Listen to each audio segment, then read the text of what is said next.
Warning, the following program has been rated T for truth. You can't handle the truth! Oh, we think you can.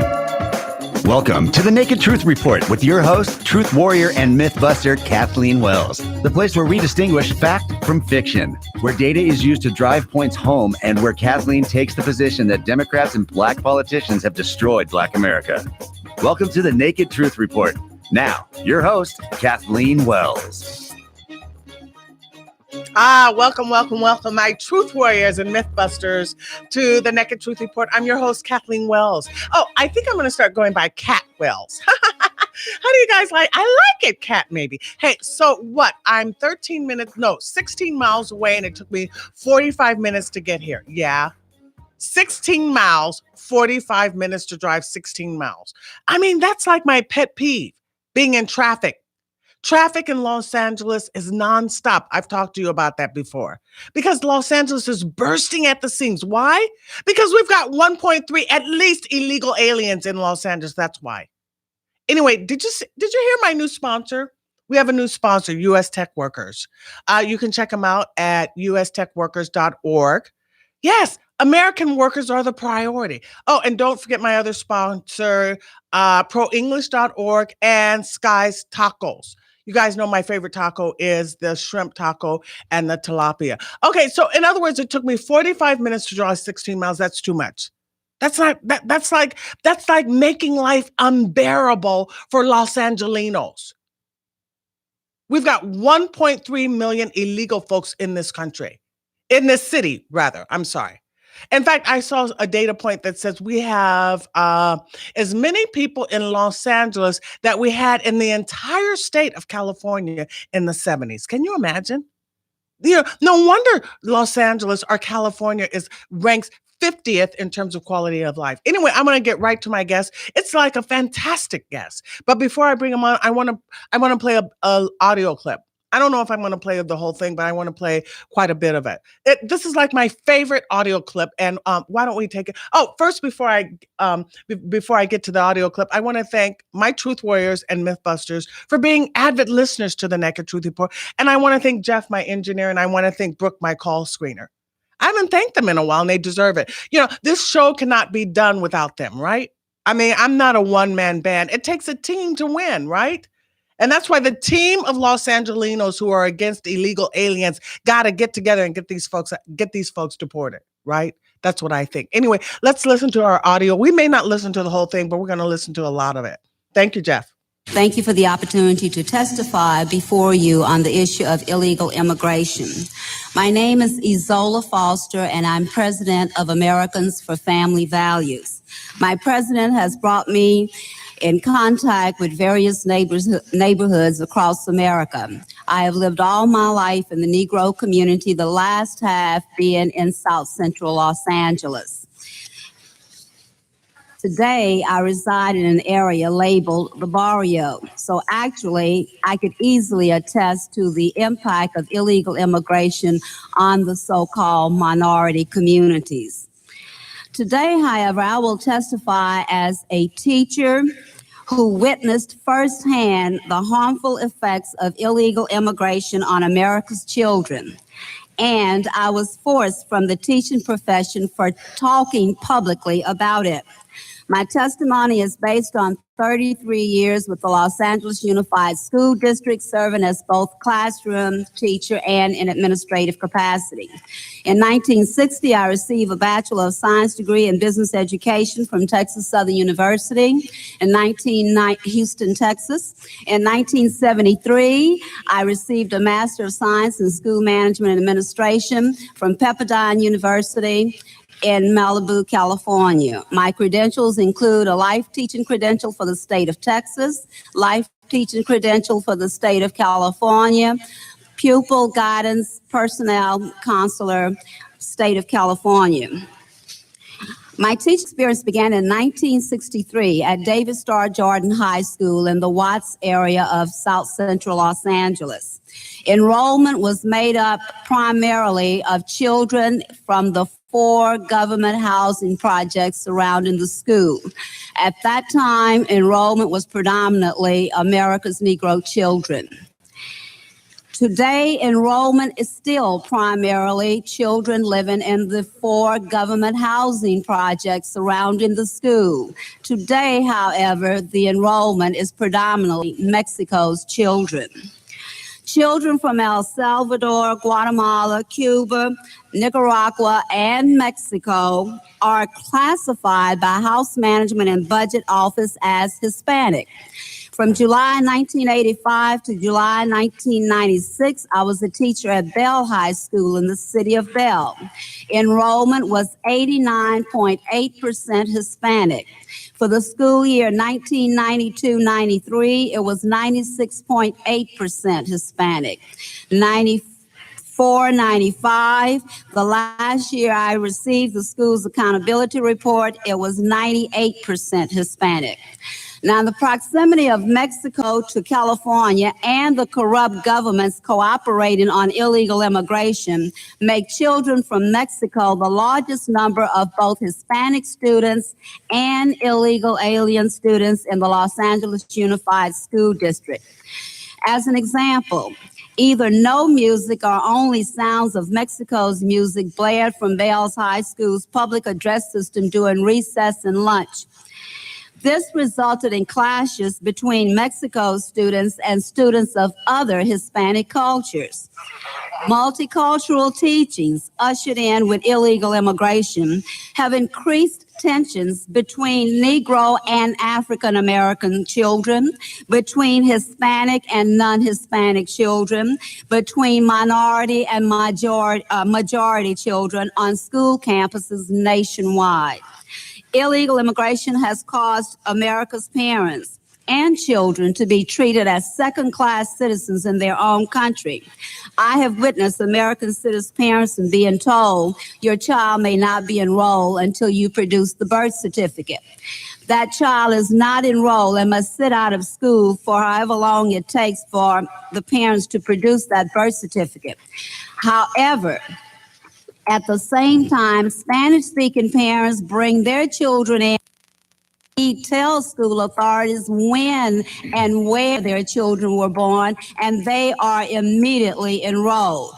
This is clearly a double standard where citizens are required to follow the law, but illegal immigrants are not. That is unfair.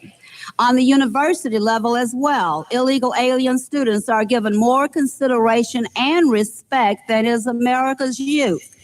David G. Savage, Times education writer, proved this point in his Los Angeles Times July 24, 1985 report on states' campuses will admit illegal aliens as residents. The article reads, California's public universities have decided to admit illegal aliens as state residents.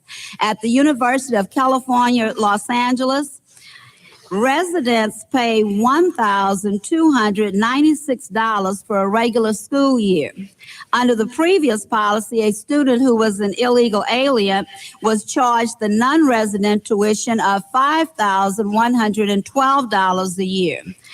Now, illegal aliens will pay less in tuition than United States citizens from out of state. That is unfair. A copy of this news article was given to teachers by school administrators with the note, please share the attached information with students.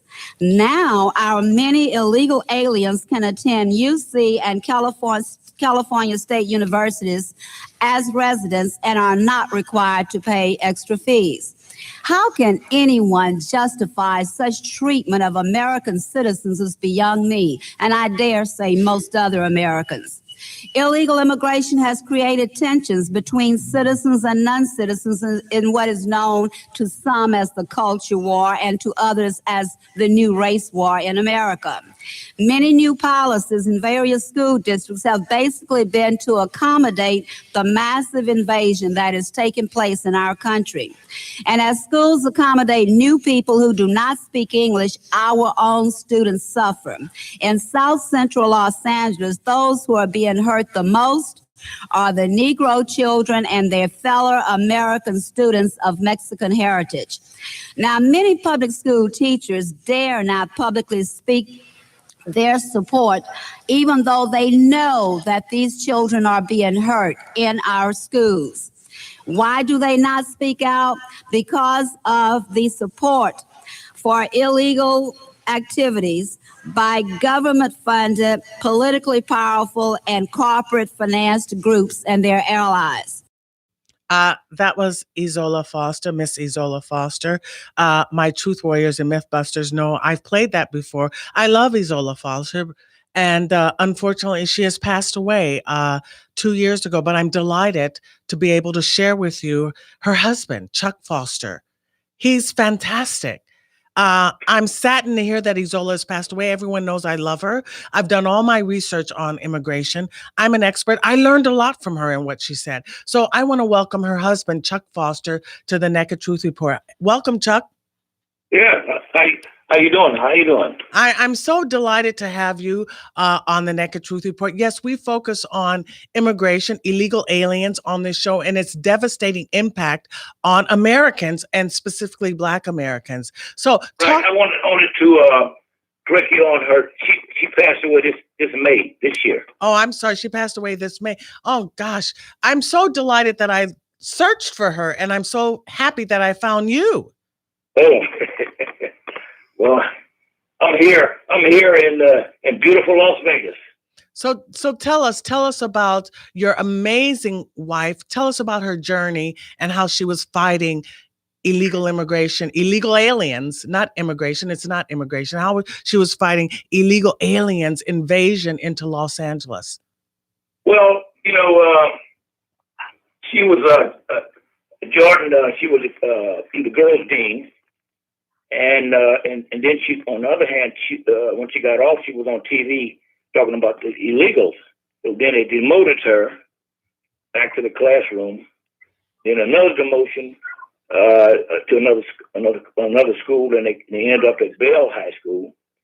And she was forced out of that school by the MS-13, surrounding her car one morning when she came to school. Oh, MS-13. Are you MS-13 surrounded her car when she came to school? Why did they do that? But she was on TV the night before talking about illegal immigration. And they didn't like it. Oh no, well, definitely didn't. and this was like in the 80s, right? Yes, and then we moved to Orange County, and we were blackballed in Orange County too. She was blackballed all out of California for teaching. Couldn't get a job, so we moved here. And this was back in the 80s when she was speaking out against illegal aliens. Right. And she dealt specifically with the school. In fact, the audio I just played, she was speaking in front of Congress. And there wasn't any, she wasn't, and then after her came in Terry Anderson, but they weren't, she was like, it was falling on deaf ears, so to speak. Would you agree? I agree with you 100%. Well, why is that? Why wasn't anything being done? Well, the politicians and that let that happen back in 80 are still in office today. So there's no change. It's not going to be no change. Matter of fact, it's worse now because we could get we could have bid it at the but with the politicians for having a vote in our area. See, we came up, me and my wife, we were both with Democrats. And we've seen what the Democrats were doing in that area. So we knew we couldn't beat the Democrats. So we become Republicans. So we thought we were going to get support from the Republicans for us financially because we were running on that party. Well, that's not true. The Black Republicans in that area support the Black Democrats. Oh, really? Still like that today. Well, give me an example. So you're saying the Black Republicans support the Black Democrats. Give me an example. Example, well, we supposed to be refunded money from the Republican Party. We never got that. So the head of the Republican Party, he was Bell's bomb in South Central Los Angeles, Mm-hmm. and he hasn't. He wasn't giving us no support at all. Mm-hmm. So we were fighting a losing battle. Yeah. Well, how did you? And then on the other hand, my wife, every time she would go on TV, something seemed like something would happen. They set my garage on fire, and when she got off the TV, Mm-hmm. they threw a cocktail behind my garage on fire. Mm-hmm. And this was in the 80s. I think she gave that testimony in the 90s, right?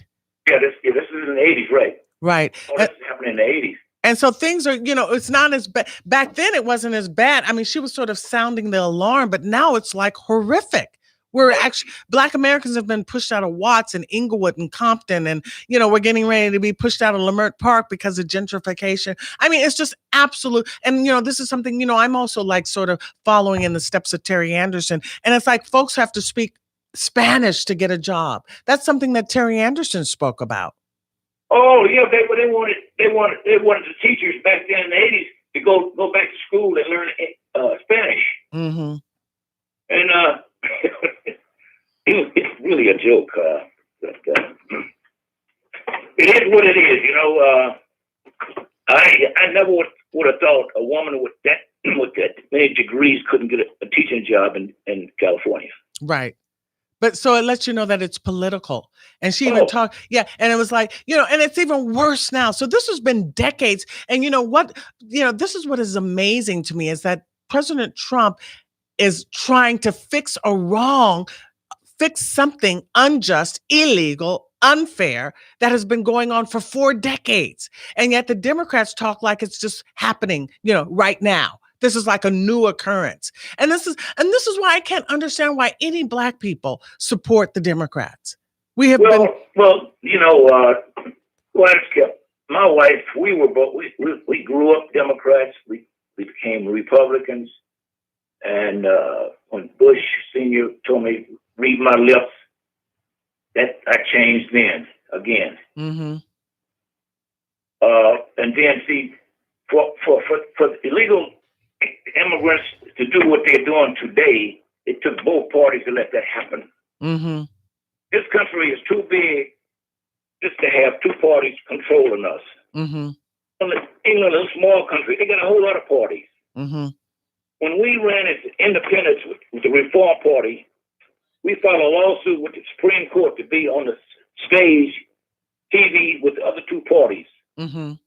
We lost that lawsuit because all the Supreme Court judges were appointed by Democrats and Republicans. Mm-hmm. So we didn't, if nobody see you on TV with the other two parties, they don't know who you are. Half of the people don't know my wife ran for Vice President of the United States. Exactly. The first Black woman to do that. Yes. My wife, she made the 18th top Black women of the 21st century. You think the kids know that in school? Mm-hmm. You know what I mean? Yes. They know about some Spanish kids in school. They somebody, a hero or female in Spanish school. Mm-hmm. But they don't tell you. They change us so many. Sometimes I get disgusted with our people. Mm-hmm. Because we don't know really who we are. We've been changed since I've been here. I've been changed, and my nationality has been changed 3 times. Mm-hmm. Yeah, we don't know who we are. I keep trying to emphasize to people we are not African Americans because African Americans are Charlize Theron.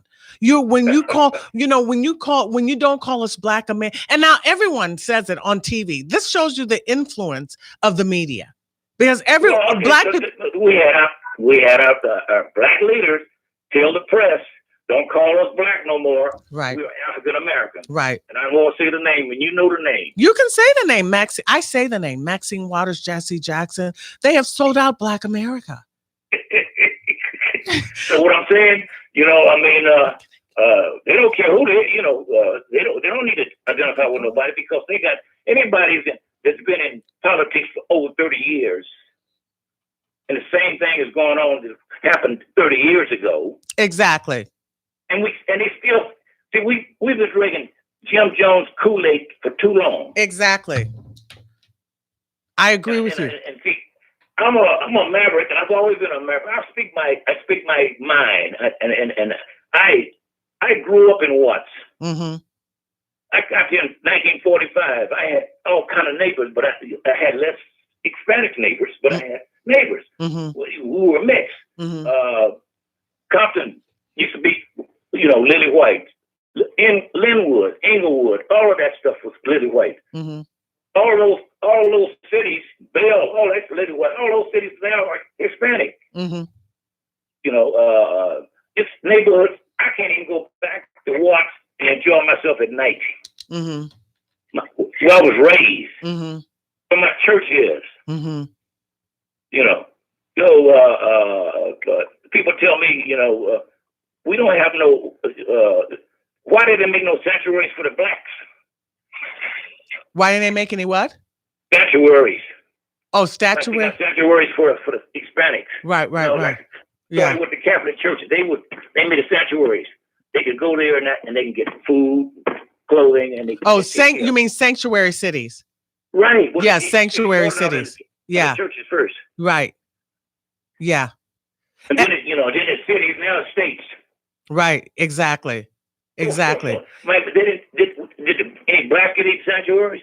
No sanctuary cities. And, this group now, this micro group now is demanding $50,000 from the group from Honduras. They're demanding to be let in or $50,000 each from President Trump. We love Trump on this station. Most blacks, I'm very disappointed in my people because it's the duty of the restatement of the obvious is the duty of the intelligent man. How is it not obvious that you've been pushed out of your neighborhoods, Watts, Compton, Inglewood, that you've been there for decades? How is not obvious? And it's so funny because, I don't even, we're getting ready to get pushed out of Leimert Park, Baldwin Hills. They don't realize it though. Oh, well, I was in Watts, and Compton Avenue was one of our main streets. Right. Central Avenue was the main street. Central Avenue is where the Dunbar Hotel was, where Ray Charles and all the black entertainers would go back in the day because they couldn't go downtown. Right. And the black leaders took that hotel and they make a museum out of it, and they made a mess out of it, and still they haven't made a museum out of it. If it is, it's not getting any press. And Compton Avenue, you go down Compton Avenue, they got tents on the sidewalk and they're selling tamales and stuff and fruit and stuff.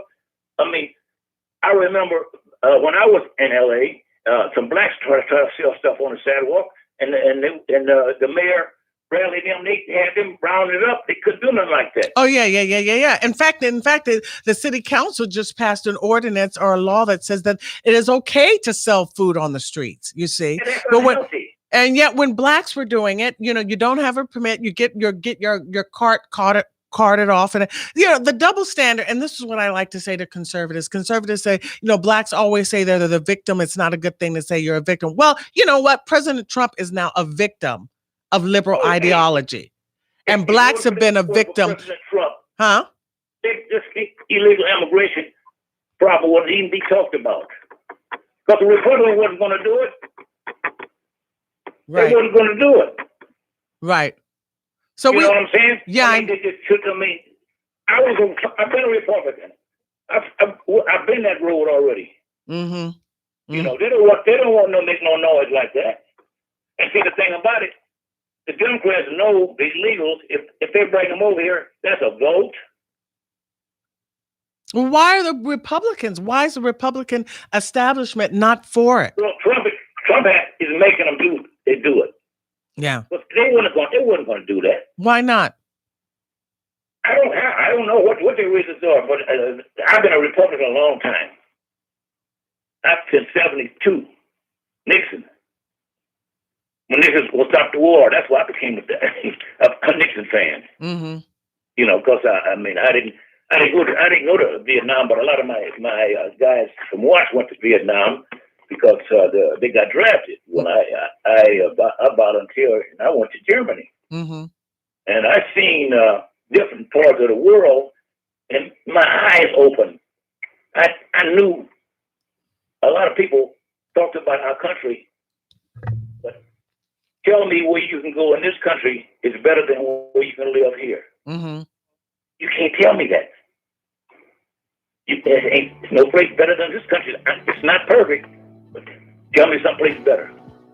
Okay, I'm speaking. Hi, this is Kathleen Wells, host of, I want to go by Cat Wells, I think. This is Cat Wells, host of the Naked Truth Report, and I'm speaking with Chuck Foster, who's the husband of Ezola Foster. Ezola Foster has been speaking, a Black woman teacher with tons of credentials, has been speaking out against illegal aliens since the 80s, folks. Well, I'm speaking with her husband. I'm so delighted to have him as a guest. We're going to take a break and we'll be right back.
Kathleen Wells, the host of the Naked Truth Report, wants to hear from you. Just like our borders, the phone lines, well, they're wide open. Call in at 866-870-KRLA. That's 866-870-5752. 866-870-KRLA.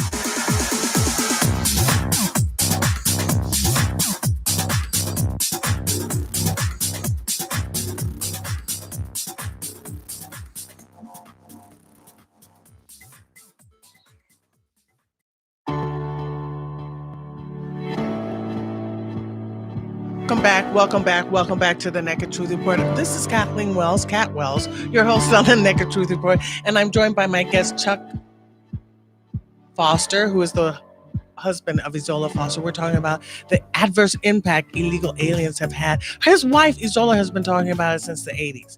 I'm playing non-copyrighted music because I'm live streaming on YouTube. If you'd like to see me in the studio, hello, folks, you can go to the Naked Truth Report YouTube. And you see I'm live streaming on YouTube.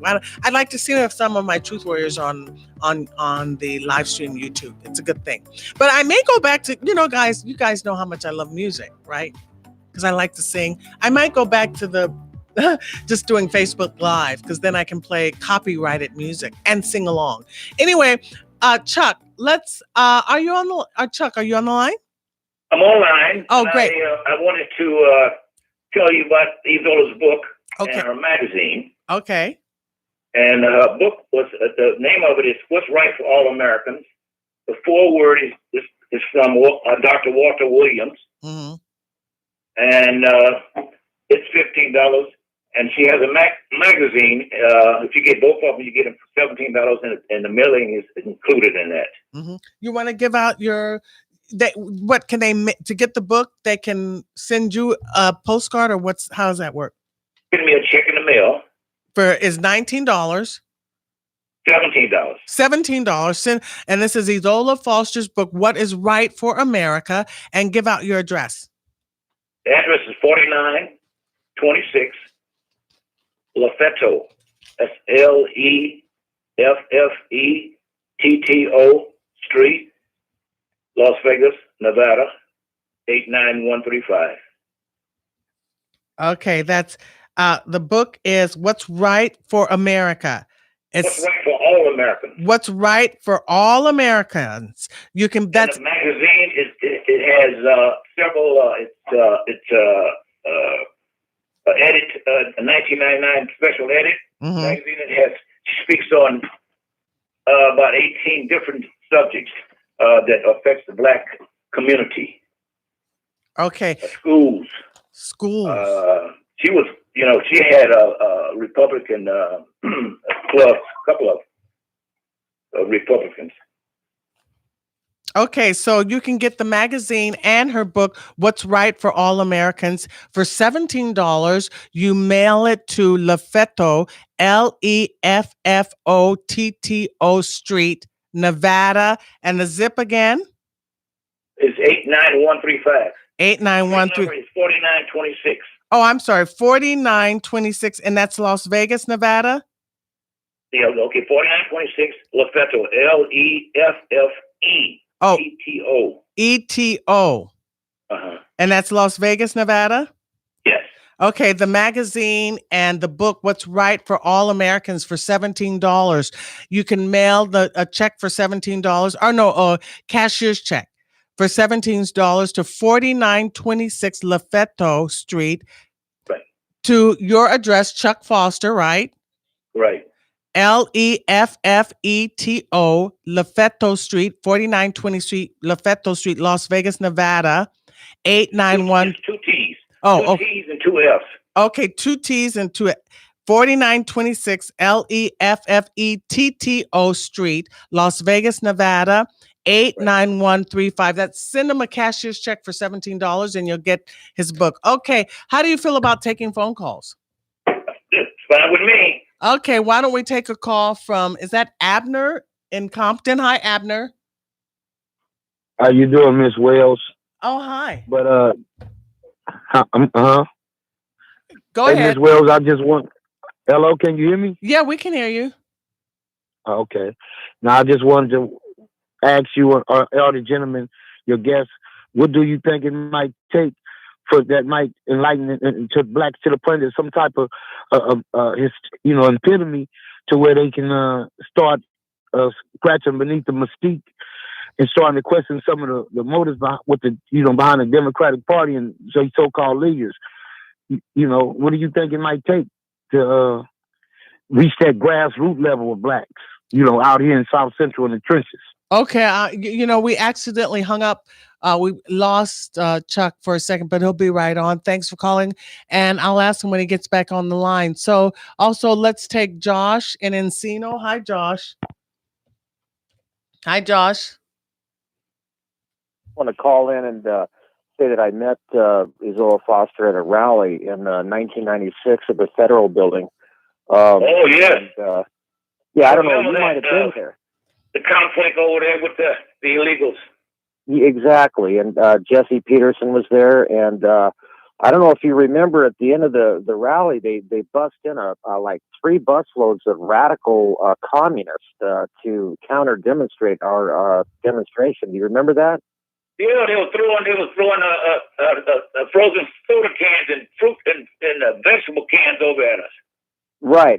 It was pretty unbelievable. But I just wanted to call in and say that the police wasn't doing nothing. Pardon? I said the police wasn't doing nothing. Exactly. And we had a permit and they didn't.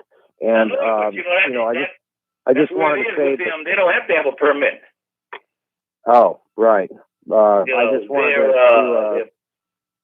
to say, I had the honor of meeting your wife, and she was a great lady. I used to read articles of her, and my condolences, Mm-hmm. Well, yes, she's she suffered a while, but God's with her now. She's in the right place. Exactly. Yeah. Well, I enjoy your show, Kat. Oh, thank you. I appreciate it. Thank you. And so the next question that the young man from Compton, he says, what do you think, Chuck, Black Americans should do with regards to the Democratic Party? What do you think they should do? Well, I have the answer. Just stop voting for him. I mean, hello. What kind of question? I look at it. The Democrats do a lot of talking, but they don't put it, in reality. Nothing really happens. Nothing has for 5 decades. Nothing has happened. Right. So like I was looking at the TV last year, about 6 months ago, when Bill Clinton went out and apologized for the street strike law. Mm-hmm. Well, that put a lot of brothers in jail. Mm-hmm. Now and what they did when they did that, they started building jails up and down 5 and 99, mm-hmm. all kind of jails, and then it comes to find out if you could buy a jail and it's a business. Oh yeah, private prisons. Yeah, right. They build them up. I've taken busloads of kids and mothers to visit their Yeah. Their fathers. Sad. Yeah. In fact, Iana Van Zant just had a program on that last night. Kids whose parents are in prison. Listen, we've been destroyed, folks. Black America has been destroyed. You know that we only have, let's say we used to have 87% two-parent families, then 66% two-parent. Now we only have 27% two-parent families. Black Americans have been destroyed despite sustaining the Democratic Party. And the answer is just stop voting for these folks. When I talk to Black folks, it's just unbelievable how there's so many of them are just clueless. Well, they got Pelosi back. I mean, and Pelosi, people don't get it. These people are career politicians. And I was looking at the news the other day, and they was talking about in California, where you are, they're gonna start taxing you guys for texting and straws. And we vote in more Democrats. And in fact, all of Orange County went blue. I cannot understand the American people. And, we're going to have to rise up. Black America has been destroyed, folks. Okay.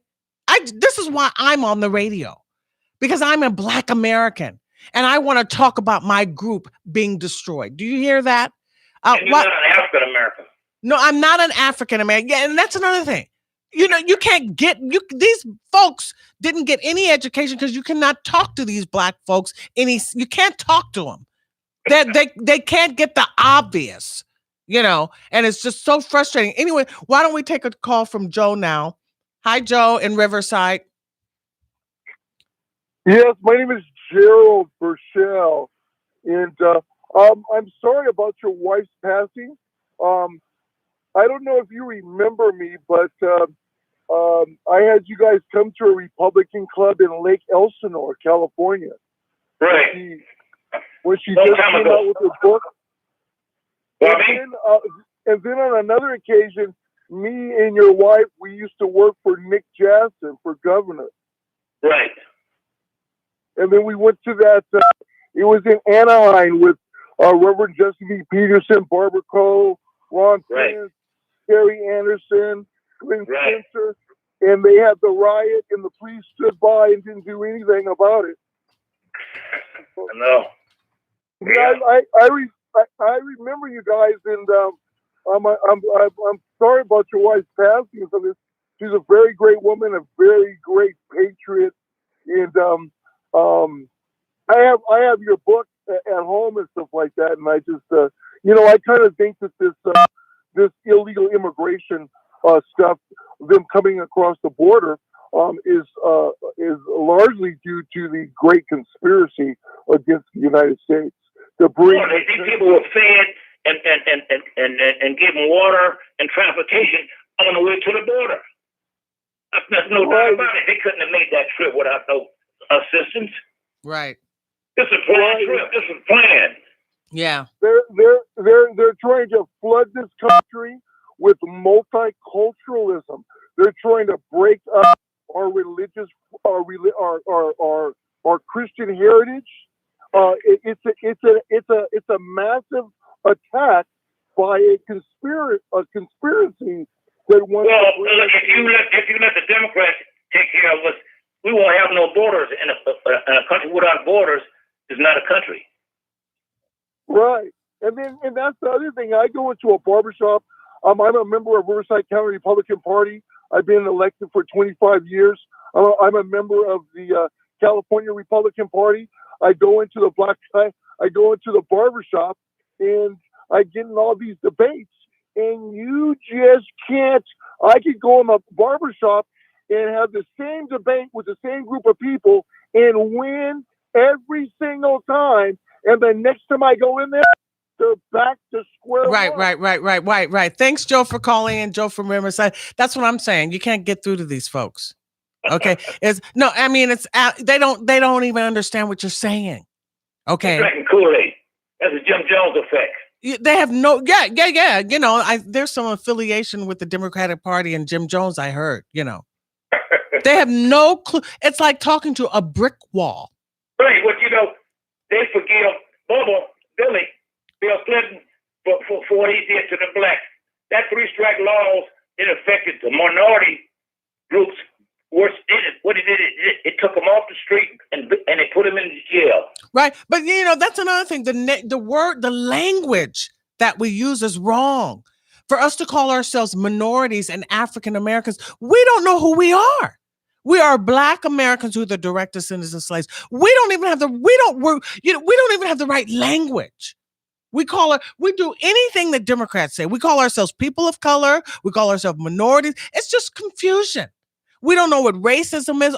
Most of us are just all against white folks. We think, no, we're against white conservatives. We think they're conservative. And that's all. That's the extent to our thinking. Hey, what happened? Our hardships wouldn't happen if our leadership, Black leadership, would let the white man do this. Well, it is Black leadership has to take responsibility for destroying us. Al Sharpton. Well, they let that happen because what I often said, this is back in the 80s. I lived in South Central. When I met my wife, we lived in South Central. I could see my neighborhood changing. Mm-hmm. You know, and nobody said nothing. And I'm more like, what's something going on around here? You know. Mm-hmm. It's just sad. Yeah, and it's so funny. It's so funny because in my Nextdoor app, I hear someone was complaining about her kid was called a monkey or something. Yeah, I mean, hello, we are always behind the 8 ball. This has been going on for 30, 40 years. We don't understand. Black Americans do not understand human nature. We don't get human nature. We don't get that racism is a competition between groups. We only think it's like, oh, the white man is so this and so that. When it was Africans that sold our ancestors. I mean, and I'm so sick of that African stuff. I can't, we are here now in America. We've been here for generations. We are. The tribe leader sold us to the white man. Say that again? The tribe leader sold us to the white man. Exactly. Africa's so tribal, but then you still have black folks, despite what Paul Robeson went through, and despite Marcus Garvey, and despite all that, you have black folks still today talking about Africa. That's why I can't deal with these hard-headed folks. Anyway, I really appreciate you being a guest on the show, Chuck. I'm going to have you on again, because I love you, and I love you vicariously because I love your wife. Do you know what I mean? If that's the way to put it. So Chuck Foster's books, Ezola's book is What's Right for All Americans. For $17, send him a cashier's check and he'll send you the book with a self-addressed stamped envelope to 4926 Lefetto, Leffetto Street, Las Vegas, Nevada, 89135.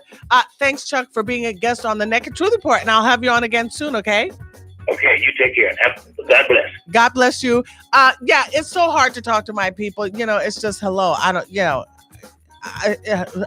I'm speechless because it's like, anyway, I'll see you next week. I want to thank my call screener, Brooke, and my engineer, Jeff. And I'll see you next week, Truth Warriors. Thanks a lot.